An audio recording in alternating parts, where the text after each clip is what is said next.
વેસુ પૂજા અભિષેક નજીક આગમ રેસિડેન્સીમાં રહેતા એમ્બ્રોઇડરીના કારખાનેદારને ત્યાં કામ કરતી નોકરાણી એક સપ્તાહ અગાઉ કબાટમાંથી સોના ચાંદીના લાખોના દાગીનાની ચોરી કરી ભાગી છૂટી હતી,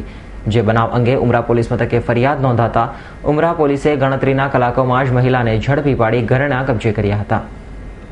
ઉમરા પોલીસ પાસેથી મળતી માહિતી મુજબ વેસુમાં આવેલ આગમ રેસિડેન્સીમાં રહેતા આશિષ ઓમપ્રકાશ અગ્રવાલ એમ્બ્રોઇડરીનું કારખાનું ચલાવે છે અને 16મી થી 17મી તારીખે તેના ઘરમાં તેમની માતા એકલા હતા ત્યારે તેનો લાભ લઈ નોકરાણી અલકા ઘરના કબાટમાંથી સોના ચાંદીના દાગીના કે જેની કિંમત રૂપિયા 5.93 લાખની થાય છે તેની ચોરી કરી ભાગી છૂટ્યા હતા.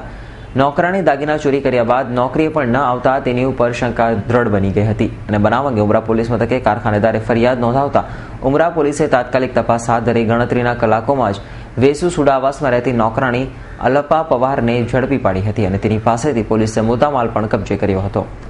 હાલ તો પોલીસે મહિલાની અટક કરી તેની પૂછપરછ કરતા તેણે ચોરી કરવા પાછળનું કારણ બેકાર પતિ હોવાનું જણાવ્યું હતું અને ઘરમાં આર્થિક મુશ્કેલીઓ હોવાથી આ ચોરી કરી હોવાનું જણાવ્યું હતું. Bureau report S9 news, Surat.